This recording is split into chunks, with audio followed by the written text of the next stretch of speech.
So, Assalamualaikum everyone. I'd like to share this presentation as one of the topic of our course or subject, religion and peace building. So, one of the major religion in the world is Islam. So, allow me to share with you this presentation about Islam.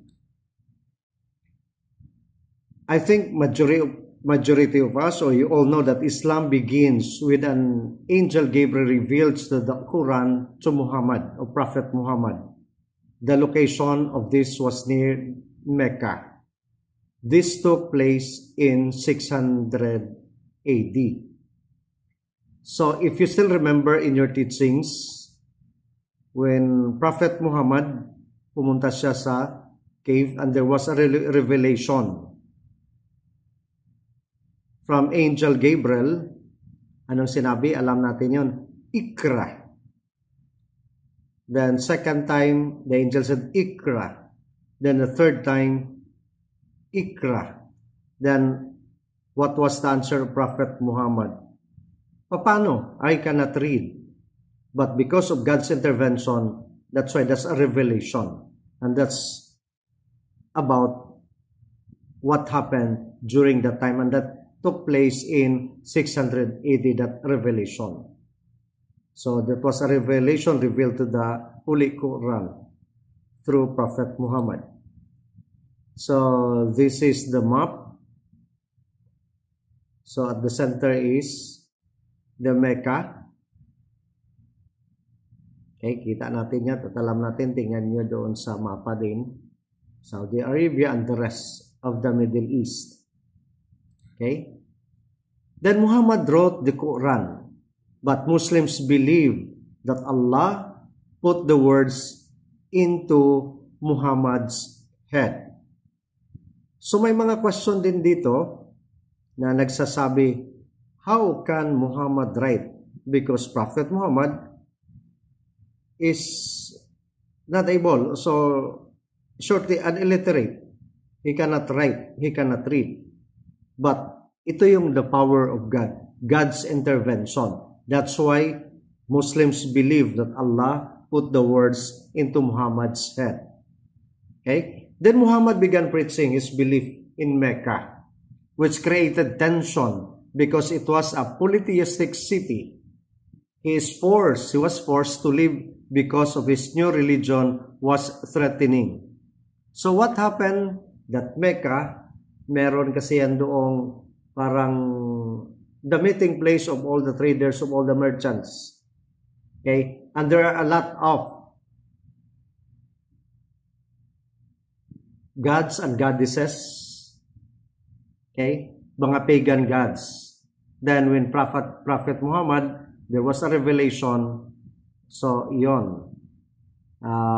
Pinaalis niya o siya na lang din umalis para hindi magkagulo. Kaya he was forced to live because of his new religion. Kaya nga may holidays din tayo dyan. When Prophet Muhammad, yung pag-alis doon sa lugar na yon. Then, we all know that Islam, from the Arabic word salam, which means peace or to submit to God. A total submission to God. Kaya nga, a Muslim is the one who submits to God. And they call their God, you call your God as Allah. So I think that's clear. And that's very basic from your teaching. Then Muhammad as a soldier. Muhammad slowly built up an army to take over Mecca. In 1624, the first battles occurred. By 1629, the Muslims had conquered Mecca. So nagkagulo, nag-away-away at umalis na yung mga pagan gods. Kaya nga yon ang nangyari noon. So na-conquered once again by the soldier with Prophet Muhammad. Then taking over Mecca, upon the taking over of Mecca, Muhammad and the Muslims destroyed all the religious worship idols there. Kasi ulitin ko, marami doong tinatawag natin Diyos-Diyusan, mga pagan gods. That's why yun, sinisira lahat yun. And they were worshiping polytheistic gods. So, ang daming gods. Poly means many gods. Then the Muslims were not going to tolerate it. Then, however, they did tolerate other monastic religions as long as they paid a tax. So, during that time, Judaism nanatili. Kasi that's a monotheistic religion. Okay? Mono meaning one, the belief in one God. As long as with the agreement, with the provision na magbayad sila ng tax. But all the pagan gods, all the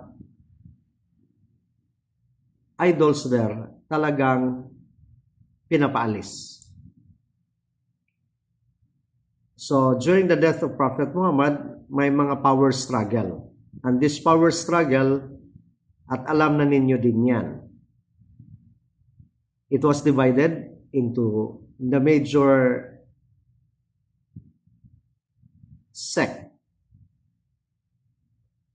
May division because of this. In the map, you look at the large Shiite minority, itong kulay na yan, green. Then the Shiite majority, naka-green pa rin. Then the Sunni, around that green, mas marami. So it was divided into two, the Shiite as well as the Sunni. Here in the Philippines, I think the majority ay sumunod doon sa Sunni. Okay? So yan yung nangyari, and that's history. Now, ito na yon. Abu Bakr versus Abu Talib. Abu Bakr,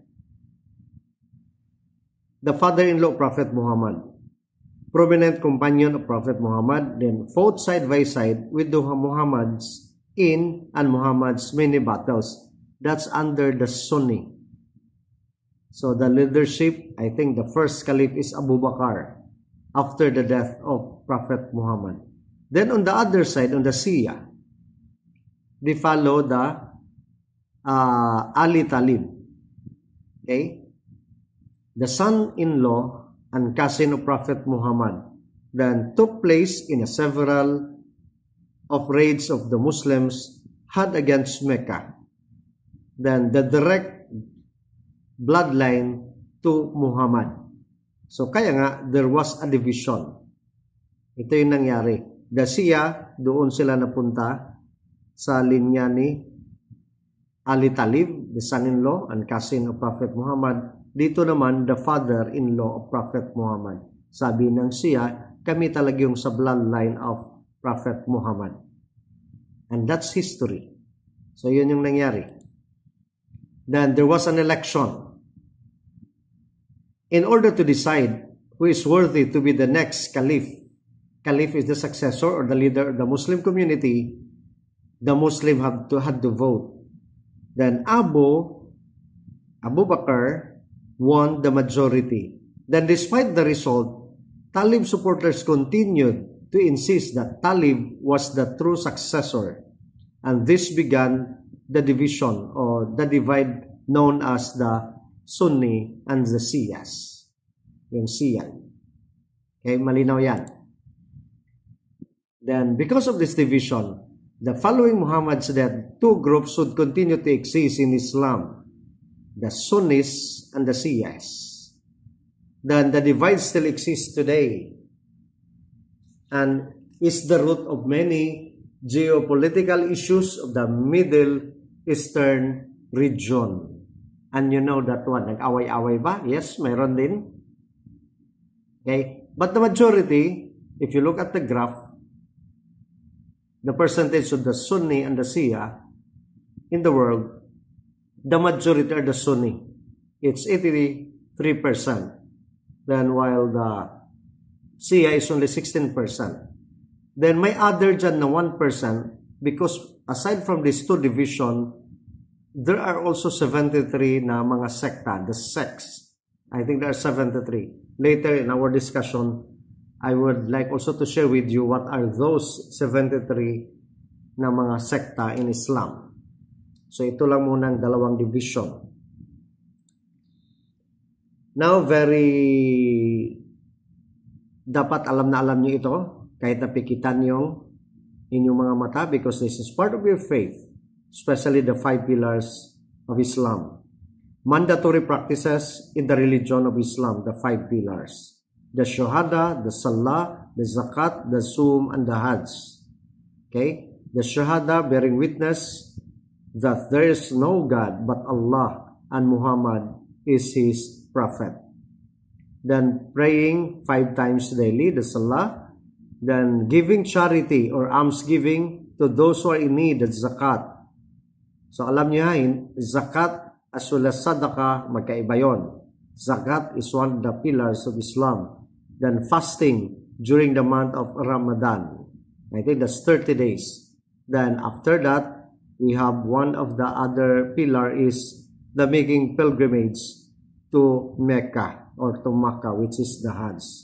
So please memorize this by heart, especially if you are Islamic believer. The Shahada, the Salah, the Zakat, the Sum, and the Hajj. Okay, that's the 5 pillars. Then Muslims must perform these duties to show submission to Allah. Okay, the declaration of faith that there is no God but Allah and Muhammad is His messenger. So that's the first. That's why for those people who wants to embrace Islam, just recite 3 times of this Shahada and you will be a Muslim. Okay? Then praying 5 times, facing Mecca 5 times a day during the dawn, noon, afternoon, evening, and night. That's 5 days. Then the Zakat, a Muslim duty to give 2.5% of their income to the poor and the needy.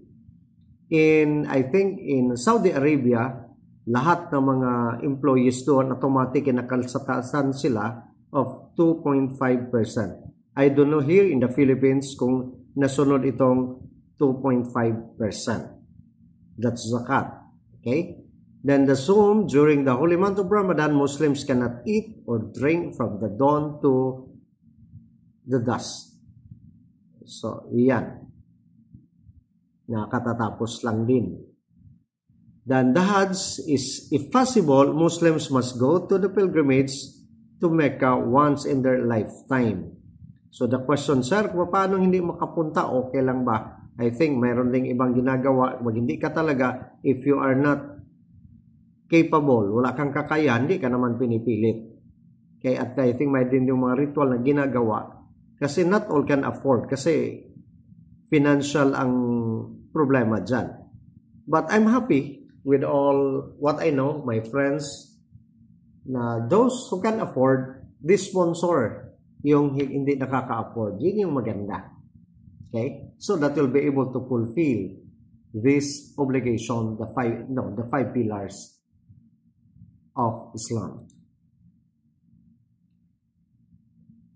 So ito na yung sinasabi natin, the Shahada, the Salah, the prayer, the charity, the Zakat, the fasting during Ramadan, then the pilgrimage. So that's the 5 pillars.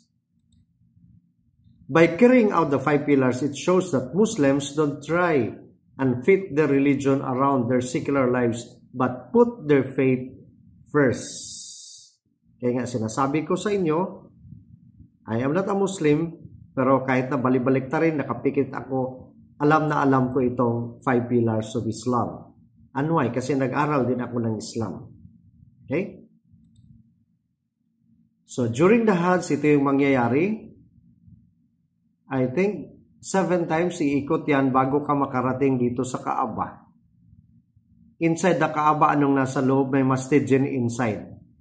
Our former president dito sa CSU, nakapasok siya dito together with the prince. Pwede bang papasok dyan? Pwede pag mapalad kang mapili na makapasok dyan. So, anong ginagawa ng mga believers? Ikot-ikot yan 7 times until makalapit dito sa Kaaba. Tinatawag itong the black stone, but according to teachings noon, that's white. And because of the sins of the people, nagiging black. And that's your teaching, if I'm not mistaken. Okay? So, sir, paano ano mangyari pag makarating dyan? Based on my interview, from my friends, sabi nila, umiiyak yung iba, makahawak lang. And why? Because they were able to fulfill their obligation as Muslim. Okay? So, millions of people there during the Hajj pupunta dito. Kissing, kahit na touching of the sacred Kaaba. Okay? As one of the fulfillment of the 5 pillars of Islam, the pilgrimage. Okay? Then the Islam today, the word Islam, sabi na natin ito, means from salam, which is peace also, and it's also the submission to the will of Allah. Islam is the second largest religion in the world with over 1 billion followers. Then people who follow the faith of Islam are called Muslims. 1.91 Muslims from the United Kingdom and around 2.7% of the population. Then Muslims believe that there's only one God, whose name in the Arabic language is Allah. God had special messengers or prophets. These were Abraham, Musa, Isa, Muhammad, peace be upon him. So that's also the prophet, and that's also a prophet as Christian. Okay? That's why this is the common to us.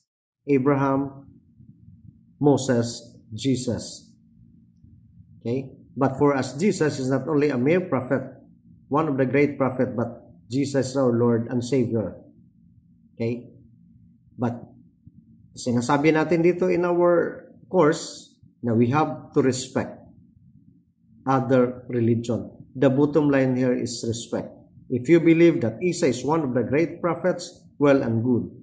And you also believe that Maryam is the mother of Isa, well and good. That's common.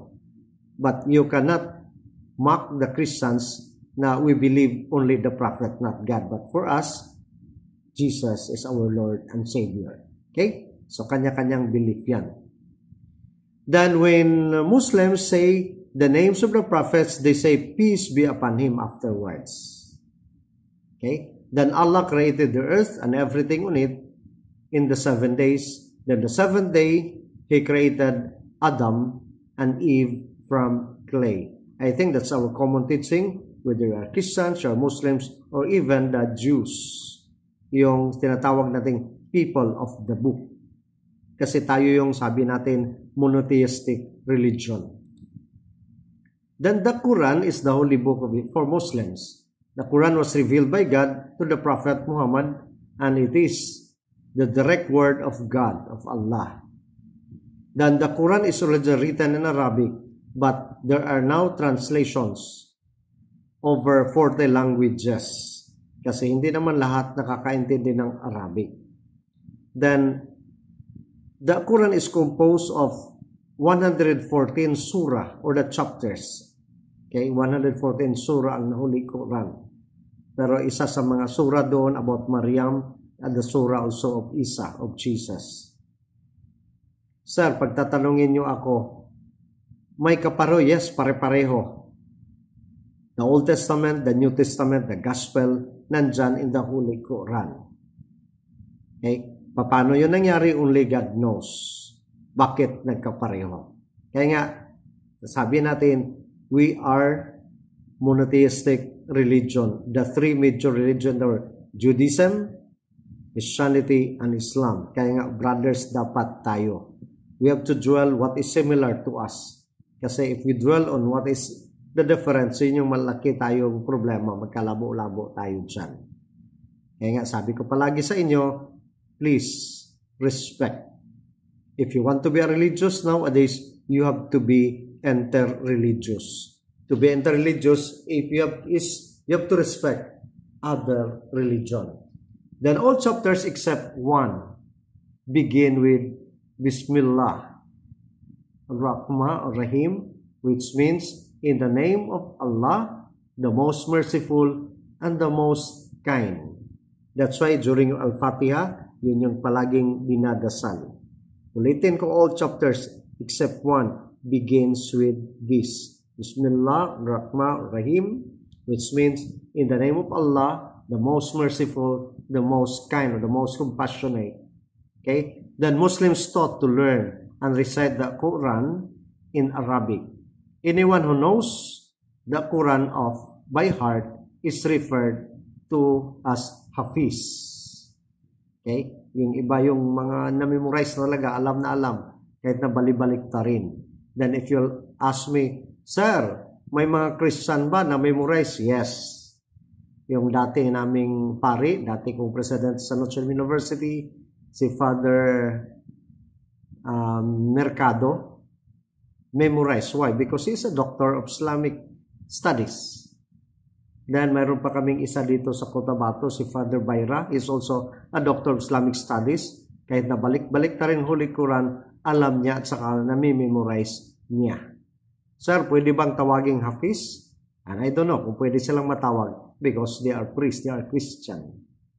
Okay? But they memorize everything because that's their doctoral degree. Okay? We move on. Then Surah 4:1-3, English translation. The revelation of this book is from Allah, exalted in power, full of knowledge, who forgives sins, accept repentance, is strict in punishment, and has a long reach of all things. There is no God but He. To Him is the final goal.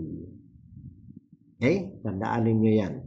That's chapter 4:40, verse 1-3. Then the rules of the Quran. Take note of this. Baka yung iba, this is just a sort of review.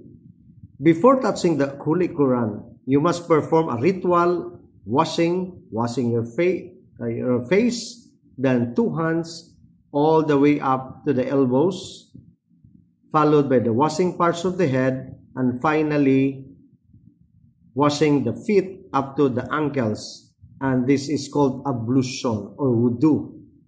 Okay? That's why before touching the Holy Quran, it's like before entering the masjid, dapat you have to perform that wudu or the ablution. Okay? Then the next is allowed, no text is allowed to be placed upon the Quran. The book is highly respected, and when being read, Muslims have to refrain from talking, eating, drinking, or making distracting noises. Kaya nga pag binasa, talagang makinig, maigi, at para maintindihan. Bawal magdaldal, kain, inom, at iba pang mga distraction na mga ingay. Then, a special stand called the Rihal is used to keep the Quran off the floor in respect for the Holy Book. Kaya nga in place sa amin para itong altar, parang lectern, parang ambo. Because the book is holy. Hindi pwedeng basta-basta itapon lang yan, ilagay kahit saan-saan. Kaya sa amin din, the Holy Bible, talaga nasa altar yan. Okay? Then the everyday life. Muslims are expected to live within the Islamic laws, which is called the Sharia, or God's way. So once again, Muslims expected to live within Islamic laws, which is called Sharia. That they are not allowed to steal, gamble, commit adultery, drink alcohol. Okay? Malinaw yan. It's haram. But real talk and reality, just observe the surrounding. Observe your family, your father, your brothers. Kung ginawa ba nila, sinunod ba nila. Kaya nga, do not be biased. Kasi sa amin, sa mga Kristiyano, wala ding turo kami. Bawal din. Pareho tayong bawal. But the problem, in reality, ginagawa. Kaya minsan, yung iba na exclusivist mag-isip, pag umiinom, sabi ka, para ka mang Kristiyano, sobra naman din yan.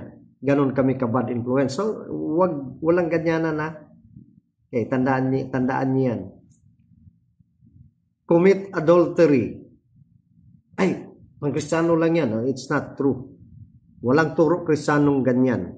Pareho yung turo natin. Bawal magsugal, bawal mag-inom, bawal magnakaw, bawal yung kabit-kabit, bawal yung alcohol. Okay, malinaw yan ha. Na hindi yung pag may gumawa kasamaan, para kang Kristiyano, naloko na. Hindi dapat ganon.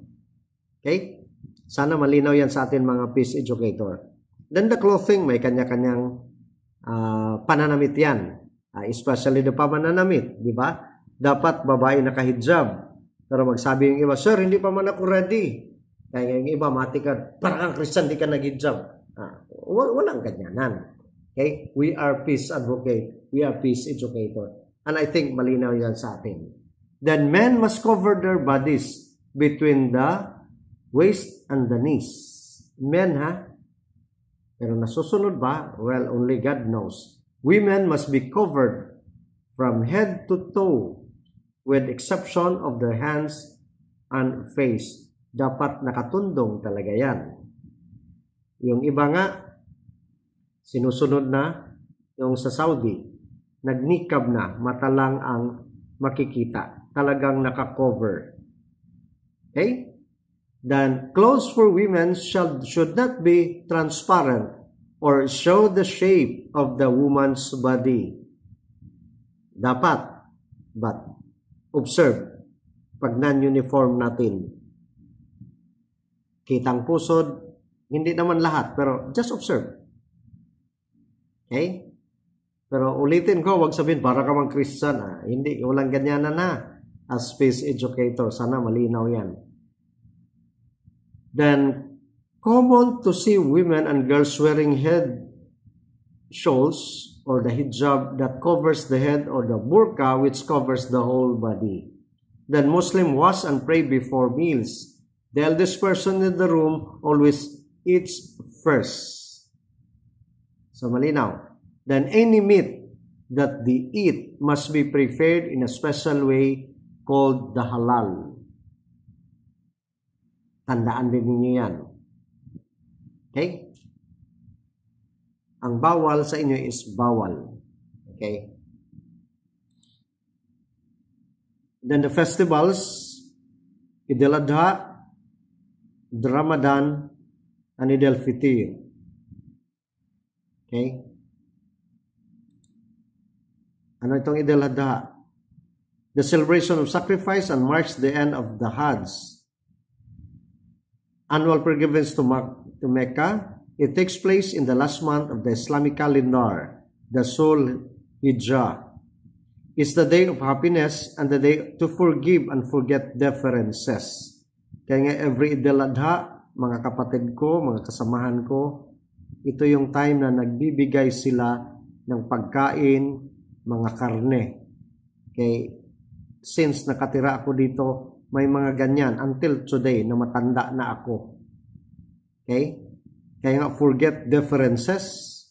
Then, the day to forgive, the day of happiness. That's why they share their blessing. Kahit na Kristiyano kami. Yun yung kagandahan. Then, the day usually starts with a visit to the mosque, where the special Eid Namas or the prayer is read. Then, the special dishes, including the lambs, the sweet dishes, are consumed during the celebration. Presents are often exchanged and some families hang decorations and have fireworks. Only some have fireworks. Kasi that's joyful celebration, the Eid al-Adha. Then Ramadan, nakatatapos lang, is the 9th month of the Islamic calendar, a time when many Muslims across the world will fast during the hours of daylight. Muslims believe that the gates of heaven or the Jannah and the hell or Jahannam are locked for the duration of Ramadan. Then during Ramadan, Muslims celebrate the time when the verses of the Holy Quran were revealed to Prophet Muhammad. Then Ramadan is a time of worship and contemplation, a time to strengthen family and community ties. A Muslim is expected to fast from sunrise to sunset. Then during Ramadan, Muslims get up early before the dawn, then have the light meal, then this time is known as the suhoor. At the end of the day, the Maghrib, Muslims traditionally breaks their fast with a meal called the iftar, yung buka. Then following the customs of Muhammad, the fast is often broken with dates and then followed by prayer and dinner. The Ramadan concludes with the celebration of Eid al-Fitr. So, katatapos lang sa ngayong taong ito. So, the Eid al-Fitr is a Muslim holiday that marks the end of Ramadan. Then, Eid is the Arabic word for festivity, while Fitr means to break the fast. So, malinaw yan ha, baka lalabas sa exam. Eid is Arabic word for festivity, while Fitr means to break the fast. So, symbolizes the breaking of the fasting period. Eid is celebrated over the 3 days period in Islamic countries. The masjid or the mosque. Masjid in Arabic is a place of worship in Islam. Although prayers can be done privately, either indoors or outdoors, nearly every community of Muslims dedicates a space or building for congregational prayer. So this is the example of the masjid. Ang ganda. Then common components of the masjid: prayer hall, the central area for prayer. Then prayer rugs. During the Islamic prayers, worshippers bow, kneel, and prostrate on this. Yung mats or yung rugs na dala-dala ninyo. Then the mihrab. The mihrab is an ornamental indention on the wall of the mosque from which sermons or speeches are given. So alam niyo yung mihrab. When I entered also the mosque and explain ito sa amin ng imam. Then the dome. Many mosques are decorated with the dome rooftop, particularly in the Middle East. These architectural elements holds no spiritual or symbolic significance and is purely aesthetics. Okay? Malinaw ito. The dome is purely aesthetics. There is no significance. No spiritual and symbolic significance. Sana malinaw yan. Then the interior of the dome is usually highly decorated with floral, geometric, and other patterns. Shoe shelf. Muslims remove the shoe before entering the mosque to preserve cleanliness of the prayer space. Okay? Then the prayers, the Muslim prayers, before each prayer, a Muslim is required to carry out a ritual wash. Yung sabi natin, mag-ablution muna. Then the routine consists of everyone sitting on the floor. The direction which they should face during prayer is indicated on the one of the walls called the mihrab. So they are facing Mecca. Kaya nga, in your masjid, kita pag may mihrab, doon talaga kayo para klaro yung direction. Hindi na kailangan yung meron pang yung tawag doon na saan banda magharap. At least in the masjid, nandoon na. Yun na yung palatandaan. Okay? Then Muslims are required to pray 5 times a day, which spaced throughout, and they say each prayer is a constant reminder of God and given opportunities that they are given to seek His guidance and forgiveness. They are the pre-dawn or the Fajr, then the noon, the Duru, late afternoon, the Azhar, then the sunset, the Maghrib, then the Isha in the evening. So yun yung 5 times prayer. Okay? So these are example of the masjid. The dome, ulitin ko, wala itong spiritual, only for aesthetics. So dito, inside, saan dito na mirage? Kung saan mo, so dito banda, na dito haharap. Okay? May direction na. Then, in addition, Mecca translated into Makkah is the city of Saudi Arabia, which is considered to be the holy city of Islam. Makkah is the home to the Kaaba, a cube building lying the heart of the Holy Mosque. A Kaaba is the holiest building in Islam and is the large stone structure which holds one single room with marble flooring. Mecca is massively important this week as it is currently the week of the annual Hajj pilgrimage. Hundreds and thousands of people gather in Mecca to participate in one of the 5 pillars of Islam. The Muslims take part of the pilgrimage to get to Mecca, which they are required to do at least once in a lifetime. In their lifetime, once in Mecca, the Muslims perform one of the 2 rituals, the Lisal pilgrimage or Umrah, and the main pilgrimage, the Hajj. Then after the pilgrimage of the Hajj, the celebration of the Eid takes place. So ito na yan, pinakita natin kanina. What about this Ihram? A special state of ritual purity. Perform Ihram. Muslims must wear special white clothing and must not do anything of the following: engage in marital relations, shave or cut their nails, use cologne and scented oils, kill or hunt anything, fight or argue. Women must not cover their face, even if they would do so in their home country. Men may not wear clothes with stitching. Bathing is allowed but scented soaps are frowned upon. So yun yung kung nandoon ka na sa, especially pag ikot-ikot mo 7 times para makalapit doon sa Kaaba. Okay? Puti lang ang sinusuot. So ito yung mga dapat hindi gawin. Okay?